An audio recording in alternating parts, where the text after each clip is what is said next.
RDC est une et indivisible. De la population et de tout le monde, c'est qu'il faut tout arrêter pour faire face à cette situation. Et que nous ferons de cette terre richement bénie un réel havre de paix, de prospérité et de progrès social.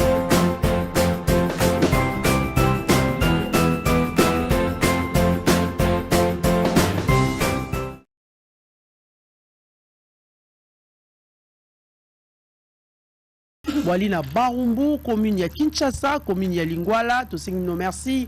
Bande ko boko tala biso na Kalamu, bande ko boali pe bele boko tala biso na Lemba, na Matete, na Masina, na Njili. To singina mino pe merci esika bino bozali, bande ko boali pe na Selemba, Ubumbu, Ngiri, bozwami na Monga Fula, boali na Ntele, boali na Kintambo. Partout boko landa biso, to singina bino penza. Merci beaucoup to bosanité, bande ko banso boko landa biso.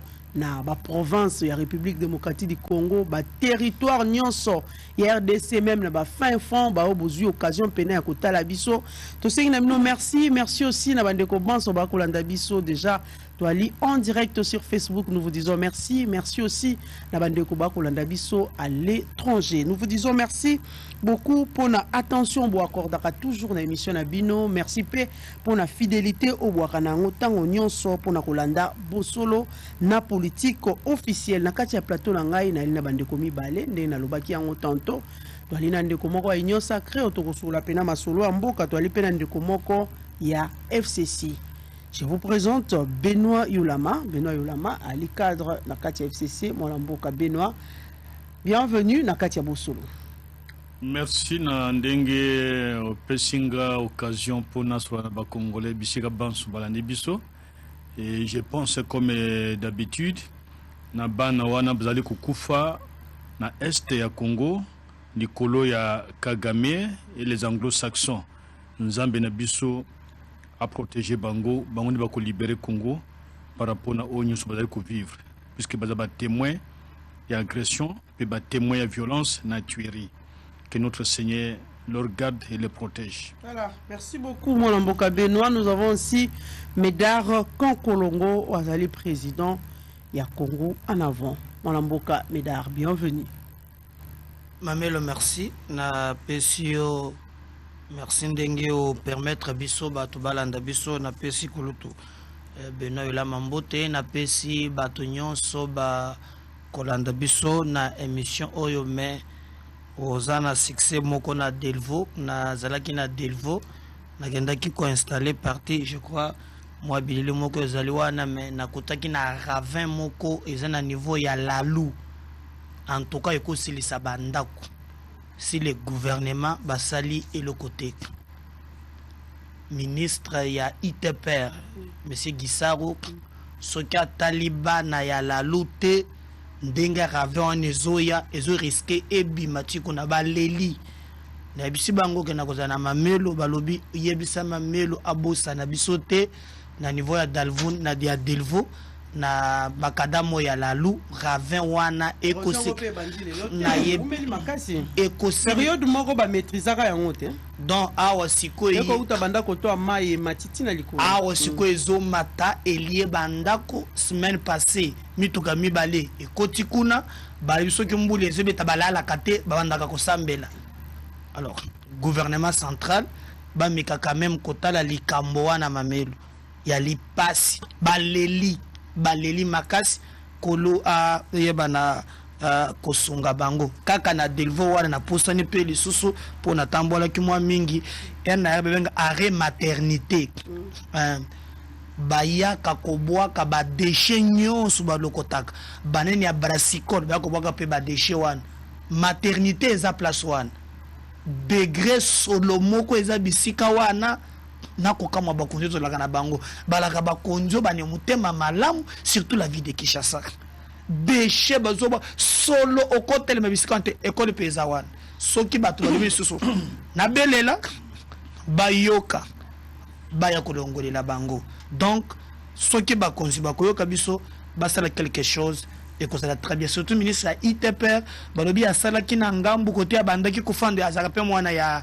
IPN nde balobi balobi kona bongisi bongisi ba kabi mu côté ya zali muneke danger zali mais ata kuna pe na delfo ezaka pe kaka Kinshasa ezaka pe ngaliema ata le kambu ya bana la lura 20 wana yali mabe makasi ezo mata mabe kutu ba yebi singa qui président de la République ameka moya ko sala quelque chose pour qu'on a balingi mais aussi longtemps que rave wana ezali moi peut baza à l'aise ezate. Voilà, merci beaucoup moi Lamboka Bedakan Kolongo vraiment Mikambo ya Baravin comme l'a dit Médard il faut vraiment tata Mokonzi Mboka atia miso na maïma tali Baravin parce que ko saccager surtout dans la commune comme l'a dit la commune de Ngaliema na Ipen pe ali na delvo ndengo polobi ali ya delvo kuti ali Ravin mo banda kala période mo pe buka kanzela batukutu babanga ka matati na likolo c'est vraiment compliqué na Ipen pe Baravin ali ebele soko ki côté ya Mitendi il y a des ravins soko ki na Selemba au pays il y a des ravins d'ailleurs toute la fois passé toujours Pembela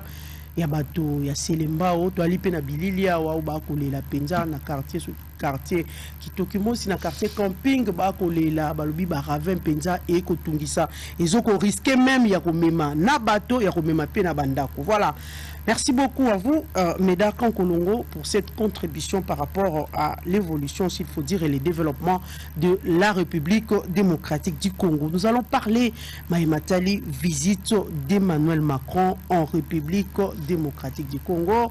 Biso banso to ebi ete mboka na biso ya lipenza na kati ya nini wana to ko milengela pona koyamba Emmanuel Macron mokolo ya lobby samedi déjà à partir ya aéroport ya Njili. Moi la mboka Benoît Yolama to ko banda masolo na yo.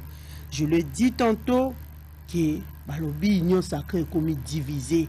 Parce que quand on voit les secrétaires généraux de l'UDP sont mobilisés pour qu'il y ait accueil chaleureux à partir de l'aéroport, Batouba, il y a Penza qui a invité surtout les jeunes. Il y a eu de pèse pour Bakende Kouyamba. Mokondi à France, Emmanuel Macron, et nous avons vu la sortie médiatique, Mokolo ya lobby, à Lambert Mende au Malanga, l'autorité morale, il y a CCI, Convention des Congolais Unis, le Lengepe à lobby T.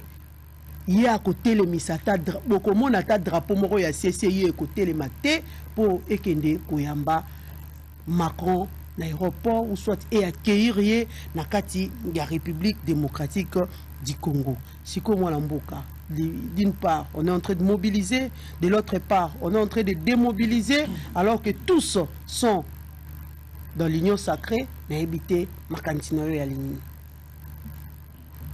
Bon d'abord, c'est un peu regrettable que dans le siècle où tous allés lilo, va continuer à mobiliser Batouba Kendeko un chef d'État.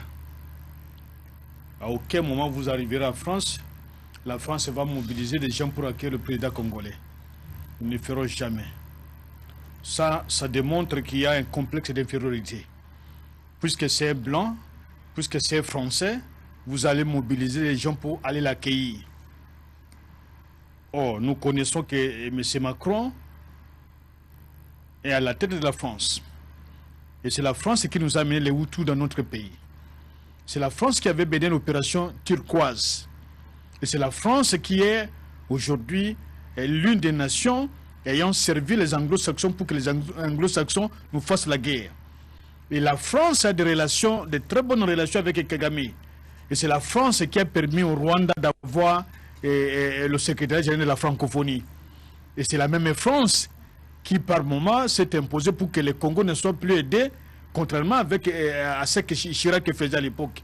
Et c'est le même président français qui l'UDP se mobilise, ses militants, entre parenthèses, qu'on va donner de 5 000, 10 000 francs congolais pour aller l'accueillir à l'aéroport. Voilà le paradoxe congolais. Alors, nous avons vu le roi belge qui est passé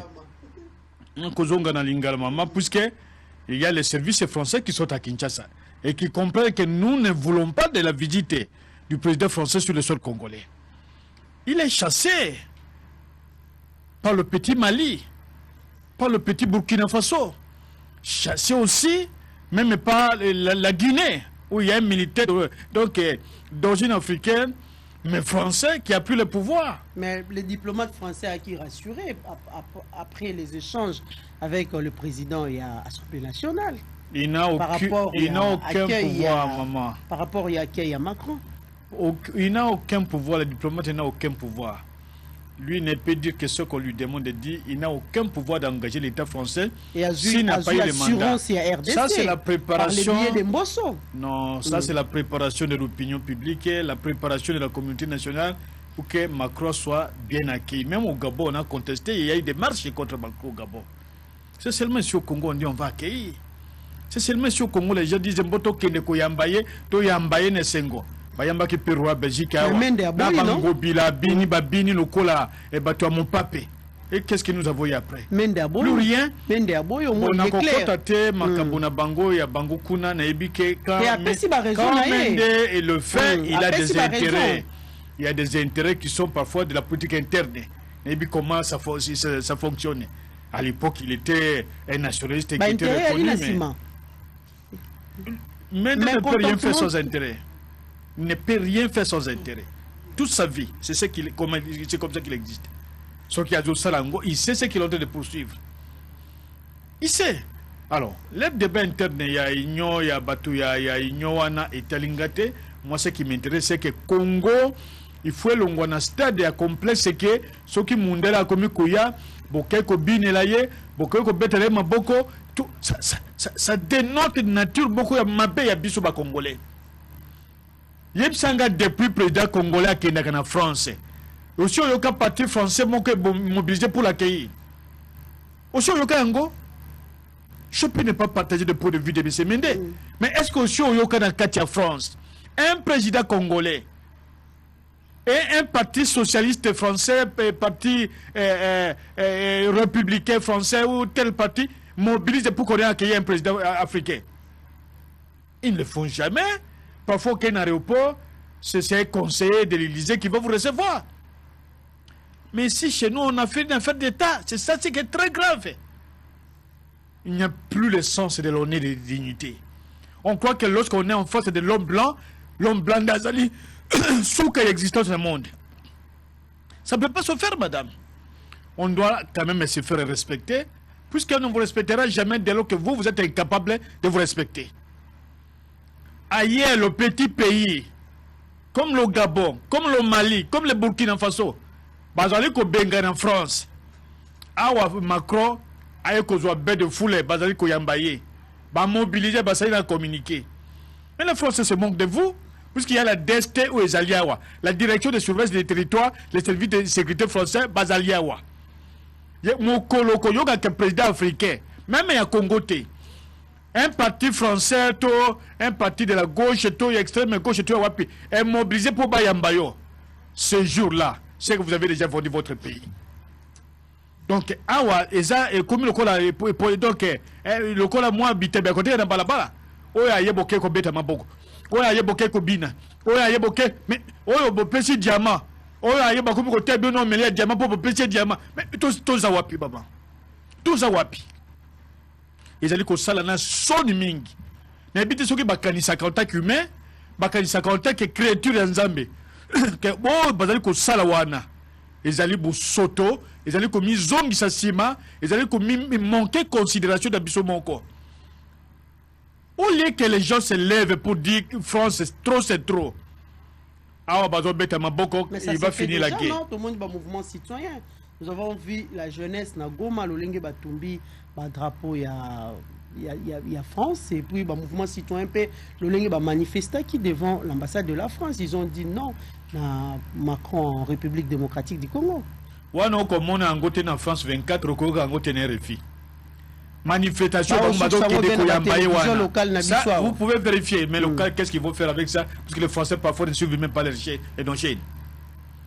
C'est qu'ils vont prendre manifestation bazo ke ko bine le wana o ko mo ba ngobi wana zo bine na ba ko batalako manifestation ande ko le kana France 24 wande ko le kana RFI wande ko BBC azui wande ko yoka ba lexé pa na bango c'est-à-dire sans honneur o ke mutu dignité. Vous savez, on peut tout parler sur Blaise et Thomas Sankara. On peut tout parler sur Lumumba. Jamais de leur vivant, même un musée. On a fait ce qu'on est en train de faire aujourd'hui. Babenga ba officiel to ba étudiant ya Assemblée nationale mboso atchaka da mutuka amemi bango na aéroport wana ba étudiant wana mema kada na che bango na bus wana amemi da bango na aéroport amema bango ba kende ko Macron, des gens qui ne mangent pas, qui ont des difficultés.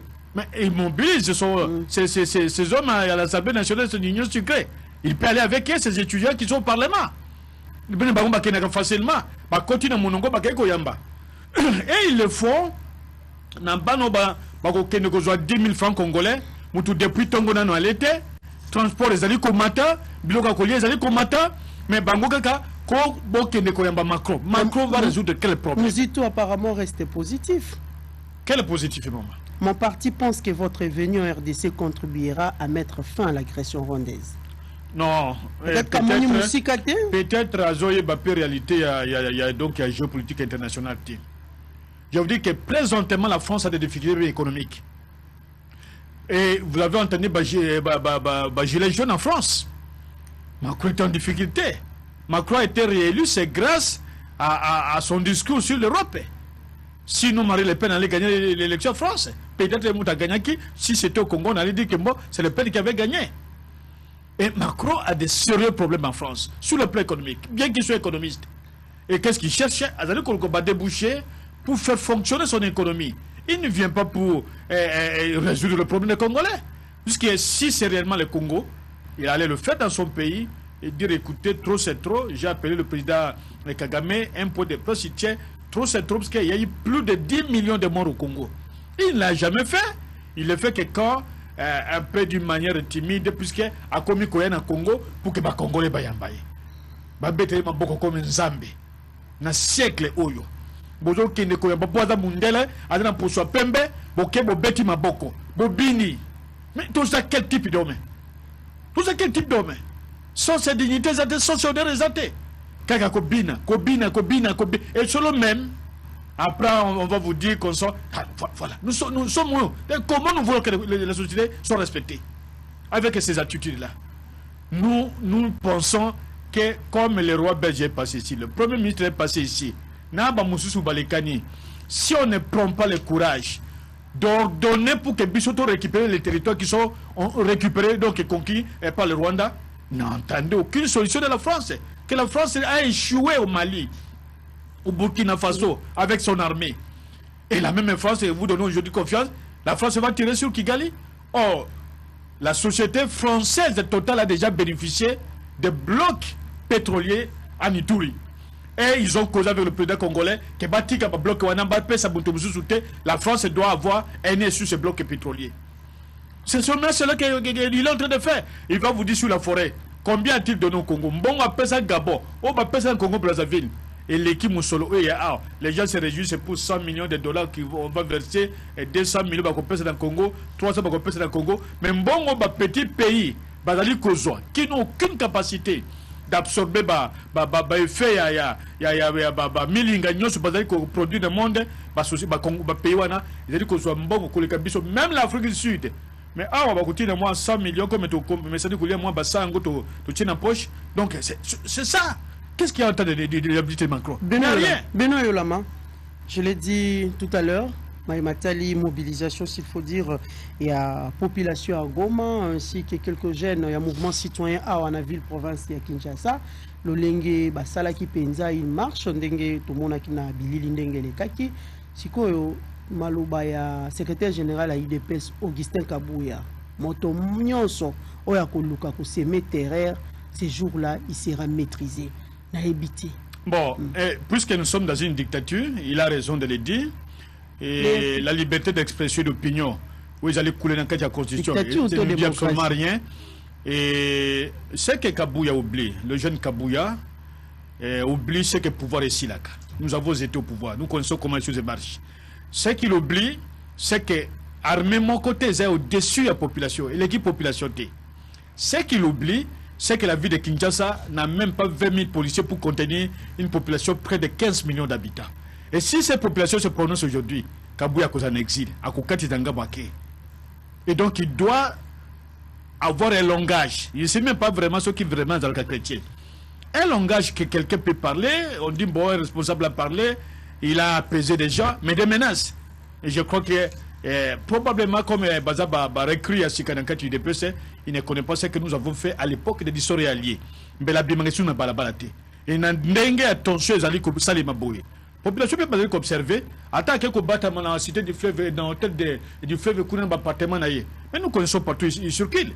C'est lui au contraire qui doit faire attention, puisqu'il n'est pas au-dessus de notre peuple. Voilà. Et la population d'Abisso. Et la population d'Abisso, il y a créé Moutouté. Il y a Baché, Siga Baché, Wana, Avandi. Il y a un bon gars, Zolia. Mais il doit en tout cas faire attention que le peuple Bassakanaïté. Ce que le peuple en est l'ennemi. Aucun militaire ne va réussir à donc arrêter cette population. Voilà, merci beaucoup. Merci. Médard Kankolongo. Arrivé, il y a Emmanuel Macron, Nakati, la République démocratique du Congo. Contestation et à Limoa Makasi, comme je l'ai dit tout à l'heure, tout le monde est surtout notre jeunesse, ou Azali vraiment côté élément pour dire non à Emmanuel Macron parce que Yenda Azali ko soutenir armée génocidaire rwandaise sous couvert il y a M23. Oyebi Mamelo na Kolanda Benoît Yolama, je suis d'accord na soi Azali ko mettre que tous à la réalité quand même fiers d'être congolais. Le mal kaka ya Congo te na koloba ya Afrique. Ba dirigeant ba travaillaka mingi pona koza na sympathie ya libanda. Vous savez comment Kabila est arrivé au pouvoir? Au Komona avec un certain swing na Louis Michel. Louis Michel, je me souviens à l'époque, a commis ça Congo, hein, le Kola Ndakunaye. Louis Michel a connu la Tongo, Louis Michel, après le roi musée. Si na Ibandelouana, Basele Makambo na Bango, la Belgique. Kabila a commis président, évolué, tout ça. Tango Bakei, à un certain moment, kaka bango bangone ke balie mingi Kabila comprendre que les kia baloke li bango makambo changer. Si vous regardez aujourd'hui, ezana mboka mokote na sina lobiawa ekoya ko bongise la biso Congo. Benoît là ma bandila ta c'est le petit pays, Il parle petit pays en termes ya superficie. Parce que biso toza grand pays. Mais je crois, je lisais un livre Mokoya Moutinga qui disait la République des inconscients, notre pays. Parce que comment Tokoki koza la mesure sans l'Occident, il y a kotala en face, peut défendre ba intérêt na biso. Un jour, bino ba journaliste, na kendaka mokolo musu na Assemblée nationale, na moni ba policier bazan entrée. Pour être journaliste à kota na kati, faut na tenue de ville.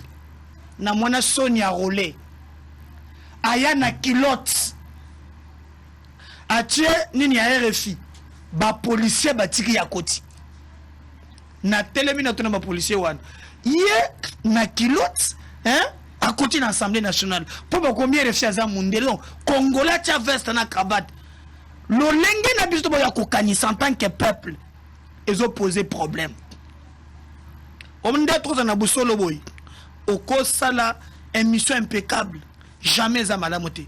Mais RFI à Koloba, na France 24, yango les amalam. RFI à Lobinin. Nadine Boussolo, RFI à Lobinin. Dès lors que nous sommes d'abord en tant que peuple, nous devons comprendre que le monde évolue. Tout le monde a monde, le col en Zambé, tout le monde a biloko oyo. Ngai parti nangai, Congo en avant et Koyambe Emmanuel Macron té. Na koyamba été rejoindre Lambert Mende. Oui, Mende azana droit no bi Mende na ko pas bolbege ya sala gana intérêt. Nanga na boyo ko rejoindre. Mbala muso e bien intérêt azo ya lobeli mais yanga raison un peu si ba raison ba ko. Benoît la moi ali ko soutenir en Mamelo. Yo ko yeba Mende ko le Benoît yo la maté.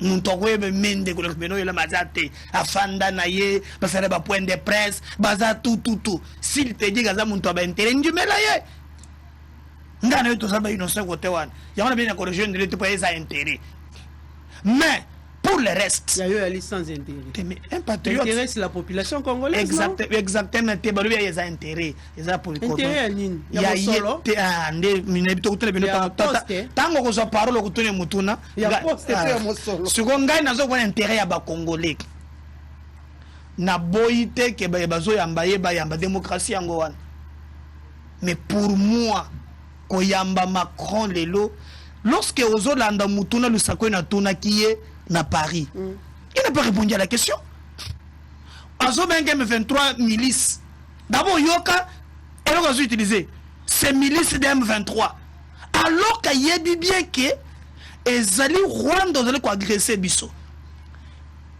nalandi na Gabon alobi qu'il a lobby yé akoya ko défendre intérêt ya France d'ailleurs ba les relations internationales ba yebi les relations internationales états la ganami za ennemi te ba intérêt na ye biso tokoki ko zela jamais France aya ko se célébrer comme monsieur alobi que non j'attends mais on va faire na nini on va faire na nation rwandaise tu as bien précisé na lobby ke wana eza lokola un intellectuel ayebi na ye mais peut-être qu'il veut garder des relations diplomatiques. Ne monaki bango la fois passée tant que vous ensemble na Fayoul bakendaka na MONUSCO bayamba bango te bacha ba farde na mapeke batelema na couloir.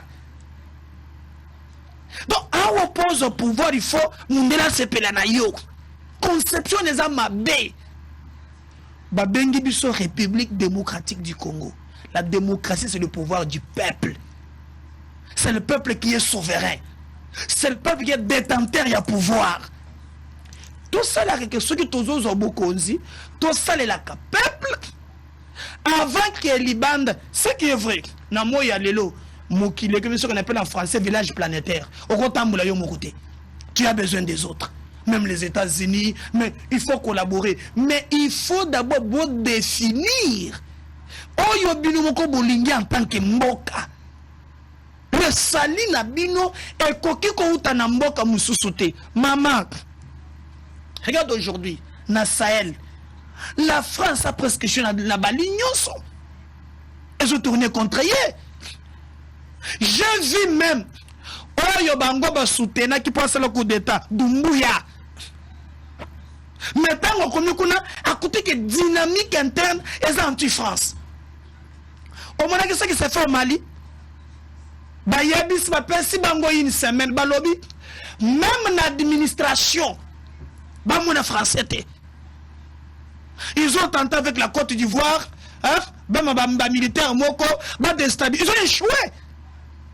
Et si vous regardez aujourd'hui, ils ont discours moko, oh, groupe Wagner, ils ont Baris, Baza Banini, Bazokotana Sahel, Boena Boy. Et pourquoi les a révolus? Moi, je pense que le président de la République, Akoyamba homologue naye, Togo à la fermeté dans le monde. Je vous rappelle encore, est-ce qu'il y a que tango tobanda ki koloka makambu balongole biso makambu ya sanction ya kosomba minduki? On nous a calé. C'est la proposition de la France. Hein? C'est la France qui a mené ça dans le Conseil de sécurité.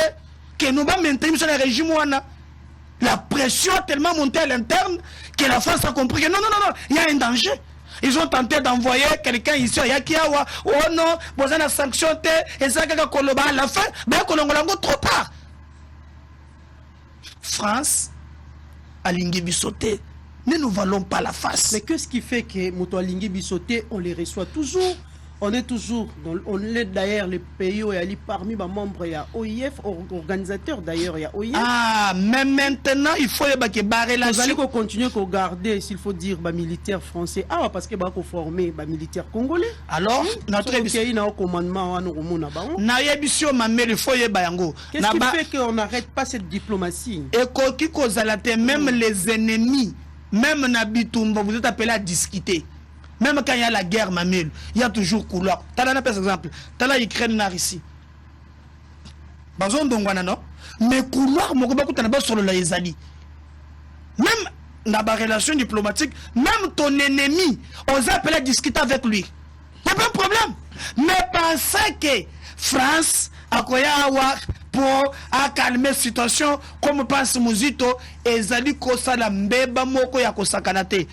Ce qui au moni na histoire, le monde est en train d'évoluer. Nous devons nous assumer en tant que peuple. Totika kozo sor na biso ko tie pa batu mususu. Tomi organiser. Muntu moko ta empêcher biso de s'organiser. Mamelo, lorsque nous avons millions de qui manamboko, c'est pas la France qui nous empêche ni les Rwandais de nous organiser. Lorsque nous avons, par exemple, tout le temps qu'on a pris au Tanguy contre chinois, les millions qu'on a donné à la Chine par des individus. C'est pas le plutôt. Tous à la Canasoni, il y a kota la kabatu musus, alors que Obisomoko Tozanango, Tokosala Nango et le côté.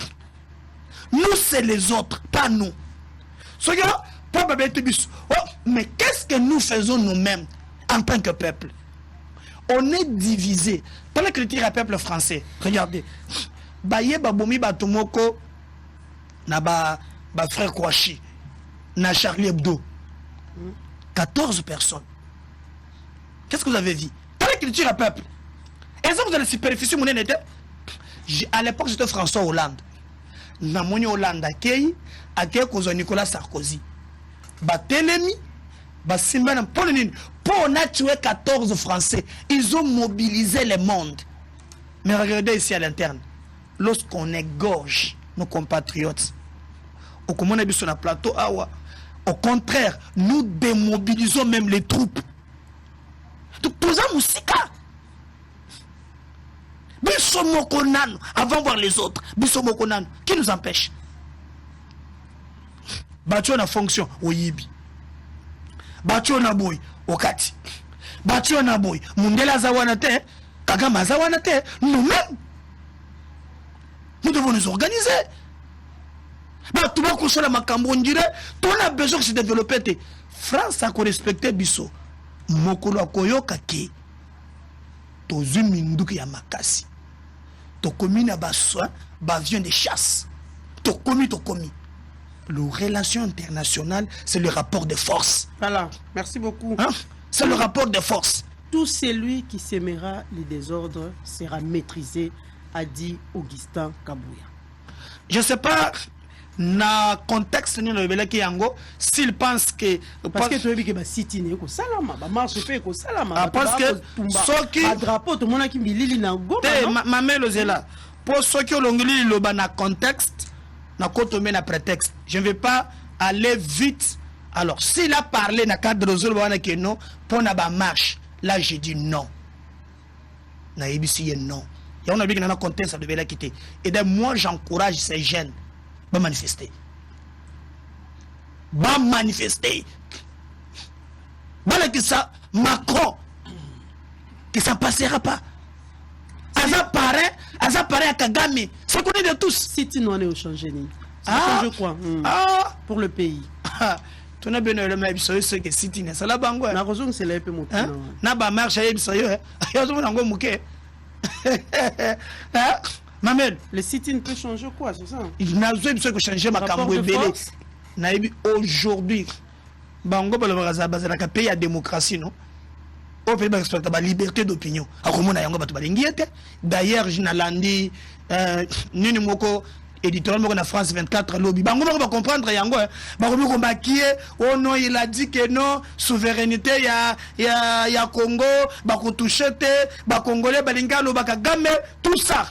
Bango non, ma mère c'est très important. Bango moko bayebi. Et je vais demander aux Congolais, pas dans la violence.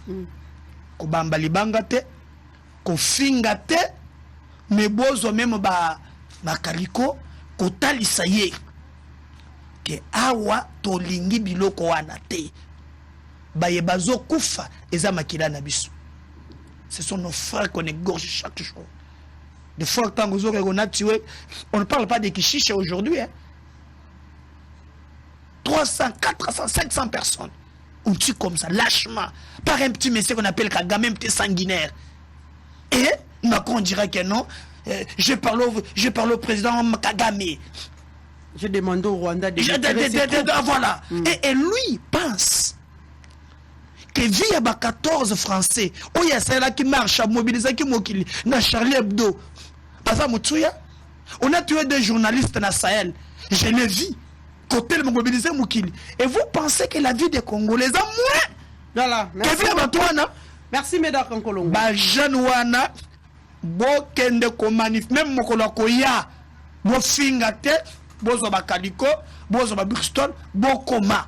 Parti Congo en avant et qu'on mobilisait pour Emmanuel Macron. Voilà, merci beaucoup. Moi, Mboka Benoît Yulama, Dengeto Koloba, sit-in, marche pacifique, mouvement à révolution, Nyo Soana, par rapport à arrivé à Macron. Ça va changer quoi? Et est-ce que le mouvement là, est-ce qu'il est suffisant pour dire non à Macron à Katiamboka Nabiso? Bon, le problème, ce n'est pas que est suffisant, mais que le message passe.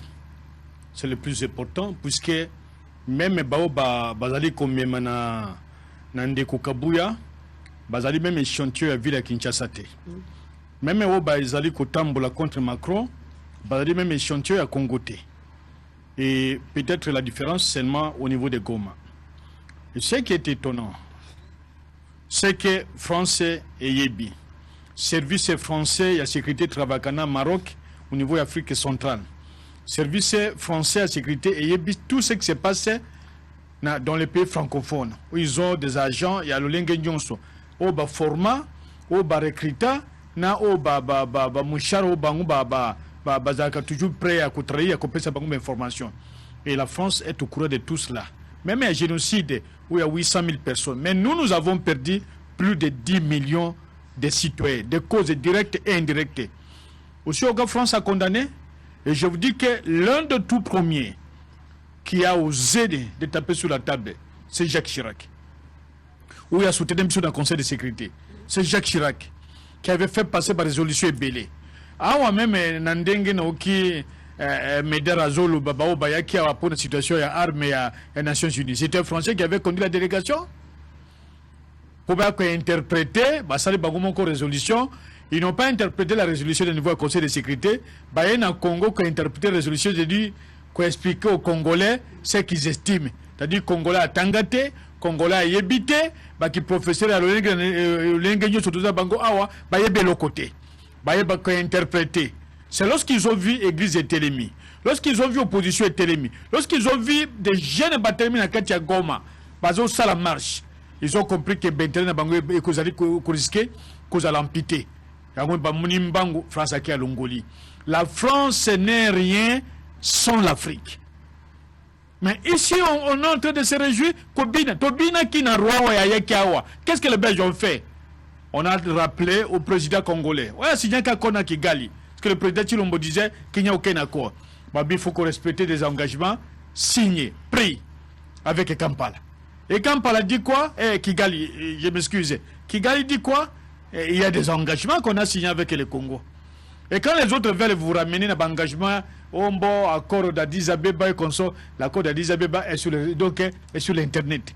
Ce n'est pas un accord secret.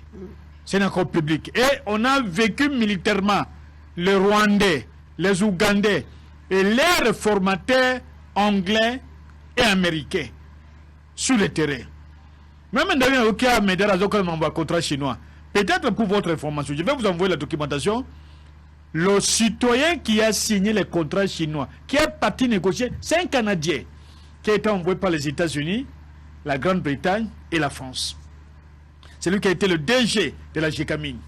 C'est lui qui est parti négocier les contrats chinois pour affouter à fonctionnaire. Il y a GECAMINE. Je vous envoie la vidéo. Parce que parfois vous court-circuitez les histoires sans connaître même source réelle. Et ceux qui ont négocié ici localement ont été des experts du gouvernement. Mais c'est lui qui est parti négocier en Chine. C'est que je n'entends pas de M. Alengeti. Il ne le dira jamais. C'est un Canadien qui a négocié l'ancien DG, il y a GECAMINE. Puisque la GECAMINE avait accumulé une créance de 2 milliards de dollars. Les Français, les Kokota, les Canadiens, les Kokota, les Américains, les Kokota, les Anglais, les Kokota, qui ont déjà 2 milliards, même si on amène 10 milliards, ça sera absorbé et on n'aura pas bagué. On ne dit jamais ça aux gens. On prend seulement une partie pour faire croire aux opinions qu'on a pris l'argent. Mais lorsqu'on constate que Mbongo Wana a un contrat chinois, L'argent n'arrive pas au Congo. Et il y a des structures qui ont été mises en place pour un tel contrat chinois. Structure qui est le ministre des Travaux publics, ou les citoyens Azali. Structure qui est la primature. La présidence n'a jamais été dans la gestion du contrat chinois. Et le décret est là, signé. Article 11 du décret, ils ont signé. Et le contrat lui-même, dans son article 18, n'a jamais dit que je ne suis pas modifiable. Le contrat dit que je suis modifiable. Et le contrat lui-même a déterminé la modalité de modification. Il y a changement. C'est à la demande de l'une des parties qui serait lésée au contrat. Mais ça, là, il y a un contrat chinois. Mais, tu as deux premiers ministres du DPC. Communication bon, communication, la communication a été politique. Bon, ça là, je peux vous citer, par exemple, Zongo 2, on n'a pas donné 90 milliards de dollars boutique à Bokosa Congolais. On a donné une garantie. ROK na banque même que c'est Gambongo lelo, on peut ça beaucoup à l'opango. Beaucoup de minutes que les gens sont et comme il y a beaucoup à l'opango, pour bébé que bakwa côté à l'opango na. Et on a donné la mine en gage s'il faut que le banalolengue donc il y a moins français de moins pété que les alliés pour nous garantir le paiement et le principal les hommes qui payent intérêt les alliés qu'on produit na kati wa place wada. Et lorsque vous suivez très bien les explications les Coréens voulaient que créance donc s'il y a une dette, la dette doit donc avoir intérêt à plus de 200%. Le seul endroit où les coûts étaient moindres qui devait favoriser moi Banzelo et mon année c'est qui est belé c'est le côté chinois et c'est qui est belé même pose ponzo et c'est même bon ba chinois on peut-être 50 c'est même bon ba chinois on peut-être 50 le Sangane c'est même bon ba chinois on peut-être 50 le Bumbashi c'est même bon ba chinois Zongo 2 c'est même bon ba chinois ce qui n'attendent les belé. Mais quand on veut suyer les Congolais, Dimbo, des Congolais égarés, comme lui-même à Lingeti est égaré, c'est Mike Hammer qui a financé une opération contre la Chine. Et lui, j'ai failli de l'argent. Et Dr Parme, qui était déjà envoyé aux États-Unis dans Grand Lac, qui est maintenant presque en Afrique et de l'Est et de l'autre côté, mais il continue à publier des tweets sur le Congo. Voilà. Bazouaki, les alliés parenthèses, Bazouaki, moi, concession minière Kuna, au Bango, Bafunguma et Negwana Nyoso travailler. Alors, maintenant, sur ma réaction est tout à fait claire. Il y a une incidence. Il n'y a rien pour rien. Au moins, les Français, Ataba Bombi, Balexine, Bachen, Bangote, mais il y a des Congolais qui disent non à l'arrivée de M. Kagame. Pardon, de M. Macron. C'est un message. Et Kagame a de bonnes relations avec le président Paul Hitler Kagame à Rwanda. Et ça, c'est connu. Et M. Pierre-Claude, un sénateur français, la France a de très bonnes relations avec Kagame. Et un peu Kagame Ayibi, Ayiba Kota, Ayiba Wapi, Amemi Wapi, Amemi Kuna, un club français au Babegi Paris Saint-Germain, dont certains Congolais d'origine Babé Takakuna, signé un contrat à Kagame. Kagame voulait attendre sur le sol congolais, l'armée rwandaise, Moussou na police et dans Goma, Baba surveiller avion français, visiter le Rwanda. Il y a des financements. C'est l'argent du sang des Congolais qui est aux alliés à Paris Saint-Germain. Mais personne n'en parle. Je suis un joueur parisien, français, je ne porte plus les maillots, puisque je vois que Mamakila, c'est le Congolais qui le disent. Et donc, s'il faut causer à Macron, vous entendrez jusqu'à ce que le ciel cause à en tout cas coquine. Merci beaucoup. Mais si Maïko Batakaki, ce qu'il a cité, Michel et consort, la vraie cause, le président Kabila. Puisque le président Kabila a l'obligé de changer le code minier. Tout le monde a 2%. Tout comme il s'en 15, 15 débat. Vous avez entendu en anglais sur les antennes de Radio France Internationale. Ou à l'Obaki, tout combattre Kabila dans le lingue nyoso. Batina Kime, Balucho, Tanguana, Aje, Baneko, Lekina, Cameroun, Naouakitina, Société, Orange, Hawaii, Fouti, tout ça. Toibine Tamulaka. Nous avons créé un mouvement citoyen payé par les chancelleries et l'Union européenne.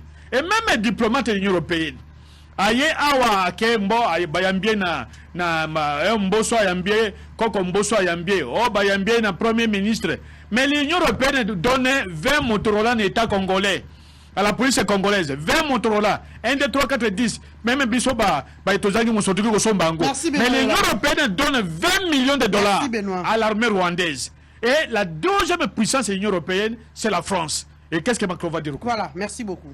Mais d'accord, en Colombo, on doit terminer avec ces sujets par rapport à la visite. Il y a Macron, s'il y a moyen, et on sait la toilettage par rapport à ce qu'a dit Benoît Yolama. Bon, je vais un peu le Koranasuna, comme moi, Makambondango à lobby, Louis Michel Bayine, Kabila, Pona ba contrat, Ngala la Kisika Kake, Makambo a zo déploré na Koloba, oui. Abi contrat chinois qui charge. Nazo ya po na to lokoto telchombo na ngapo funa la kisoba tarif ya nzela mo nazo loka me na zongo lango atana to so pona la kisayo makambo alobi awo na ku nango omona ke sokeza ba criminel économique te ba koza la banani. Na koya na nwana. Mais to na makambo ya Louis Michel baye na Kabila awa après le Waya Musée. Il nous l'a imposé. Il n'y a eu pas d'élection. Et nous savons comment il est qui. C'est là où je dis que lorsque tozo condamné ba mindele, bazana même mise à Kabila ou Bango bazana ye après le Waya Musée, c'est Louis Michel, c'est la Belgique. Yo après l'élection, yo après Moulio Musée, c'est l'élection. Kabila me présente de Bango. Bakeyi na ye makambo zolo ba wezali Kabila salide mandat silisi. Na baboni swazwaki akomi na suka nde quand il a amonika épuisé nyons abandon une œuvre dilatoire nde biloko ane bandi mais tous les temps zalaki mwana classe malamu epai na bango. Donc de ce côté là tobongisa ba congolais te ya mibale atulo bakambu ya wo je camine consort soki ozui. Par exemple, Mobutu Ndenga Tika Bamine. Parce que ce n'est pas la France, ce n'est pas les Blancs, c'est nous-mêmes. Il nous a laissé, je crois, au-delà, Natangi, place Sumoko, 100 mines. Oh, ils ont dit que j'ai Kamina Zalakinango. Au-delà même, il y a 100. Et quand Kabila arrive, on a évalué, Nyon Sobateka Bateka là, na 12. Est-ce que Oyoka, témoignage Moko Yongoyumulunda Sala, comment Kabila Basalaki na Katumbi? Il pouvait prendre des mines na Tongo par exemple le lot na toza par exemple le vendredi na $10 000 même mine Kawan lobby quand on a 1 milliard. Ça c'est pas les blancs, c'est pas la France, c'est nous-mêmes. C'est nous-mêmes. Je t'avais dit la fois passée au Lenga Koche vidéo na teke non, nous avons exploité nos minéraux nous-mêmes.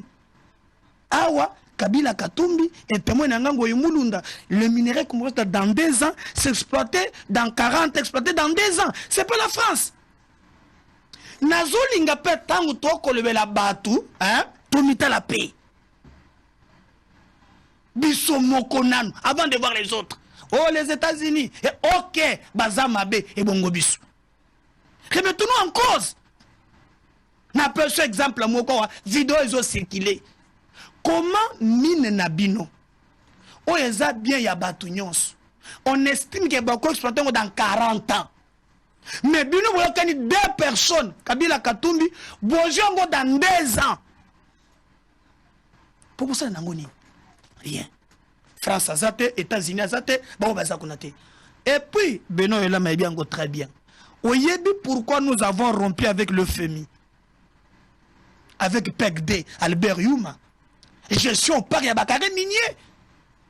Bazana bango mabe, toyebi bango bien sûr. Mais biso moko toleki mabe. Biso moko toleki mabe. Awa nazolo bate pona ba tendance. Mais Congolais nyonso place azali to se remettre en cause. Baye awa bakuti que gestion ya ba mine na biso moko, on a constaté que tout le monde mbongo na FMI. Mais mbongo tozo yiba biso moko eleki ebele. Non, tu refais le mbongo te. Oh, bozo yiba eleki. À l'époque, bazo yiba mbongo, bagendo ko bombango na paradis fiscaux. Otangi après panama papers. Okoyoka somo. Comment voulez-vous qu'on nous respecte? Parce que ces gens batalent partout. L'anda ba sanction Union européenne. Là, association banane. Bebango, hein? Ba bloquer mbongo aux États-Unis. Trésor bozo yiba, ok. Mais bokende kotonga ta na bamboka na bino. Ba yibi awa, ba keyi nango libanda. Mamelu, toza na Congo awa, yebi sangele ko Congolais asalaka.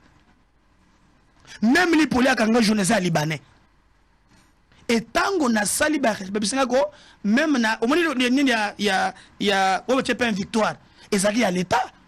Ba bis bandi ko zala wana. Nini apesho o ba bisingo mama ni mama azape na par na yekon. Mama ni mama za na par na yekon. Alors comment voulez-vous qu'on nous respecte? Sur le plan d'abord, moi nabundaka toujours que même notre système éducatif est à malamoute. Et ça faut faire avancer bisote. Mamel, ceux qui n'ont pas qui a découvert la bougie du fleuve Congo, Diego Kao. Ngana tangi yango, moi nanga krinovik lobi ya koto nangai. Oh, papa qui a découvert ngapele bi Diego, c'est Diego Kao. Ngaza kina mwanda. Comment voulez-vous bato bafanda kakona bamona kambushirite? Ou babotami bamona kambushirite. Kaka Diego Kao alongo, ya ko découvrir. Tobandi kotana na classe.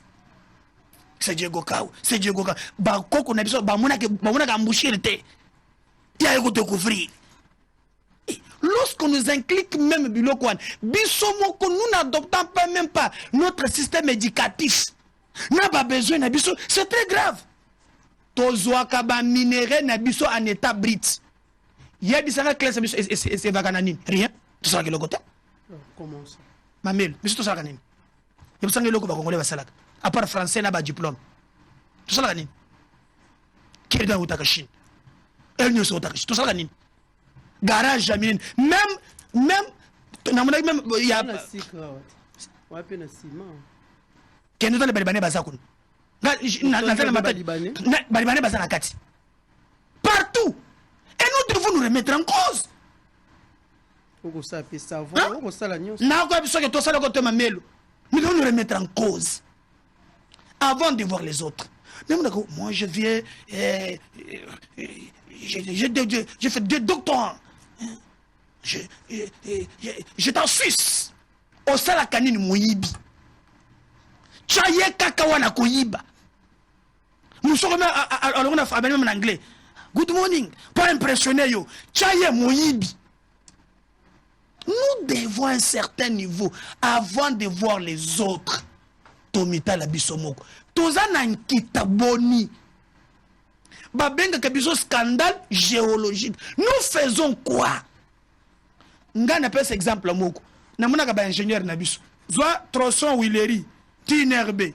Basa la place one. Depuis ça fait 20 ans maintenant. Sombu le bête ma etonda kakaka. Yo pour les ingénieurs, ou y place one.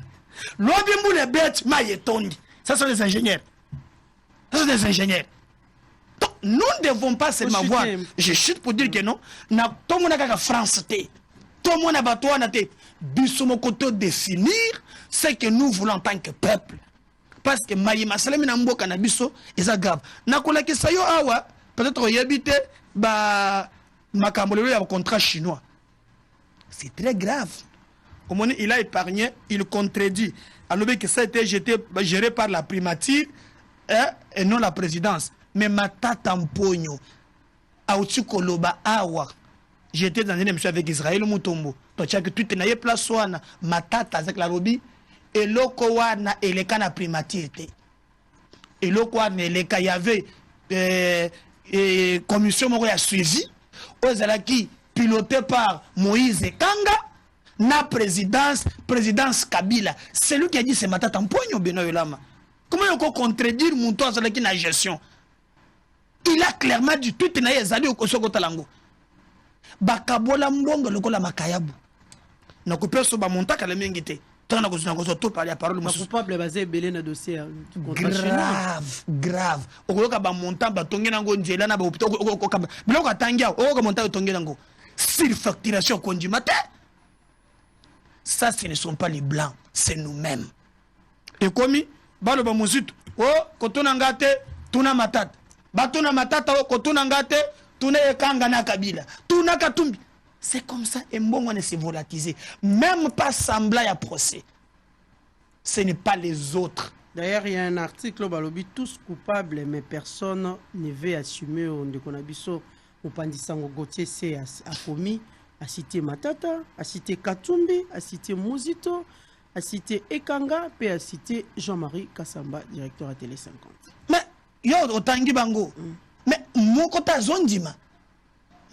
Personne ne veut l'accepter. Voilà. D'ailleurs, c'est ce qu'il a écrit. Mais maintenant, comment on a su quoi degré, tant on a collé sur un montant, pour avec précision, au Kokanga Matoi, Bao Bazo Boma Congo. Par exemple, de l'hôpital cinquantenaire, où il est revenu dans 114 millions de dollars. Au coton et mitounawan, pour attendre Lio. Quand on gaza bien, moi, il ne faut pas qu'aux ala.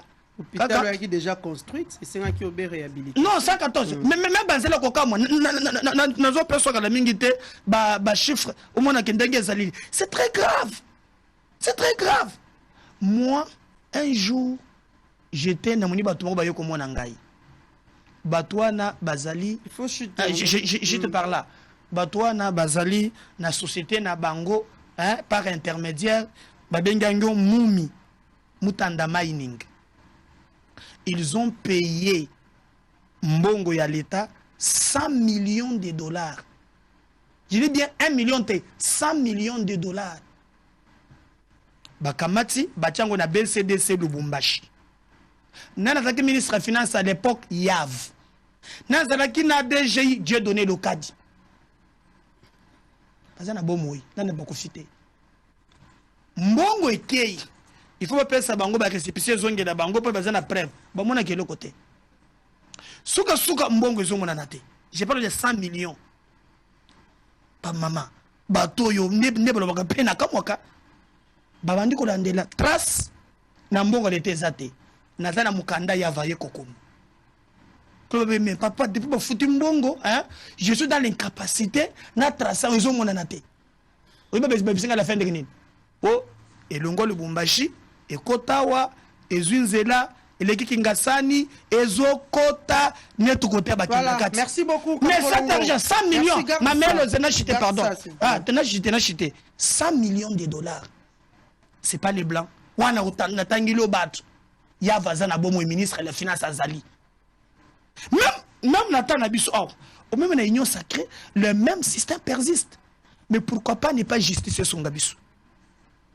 Justice aux alentours politique. Pourquoi son Gabiso? Voilà. Merci beaucoup, Médard Kankolongo. La technique, bâti la biso ba élément yo.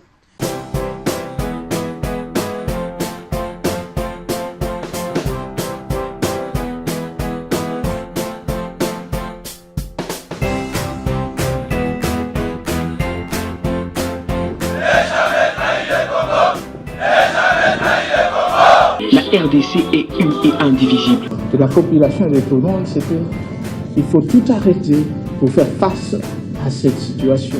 Et que nous ferons de cette terre richement bénie un réel havre de paix, de prospérité et de progrès social.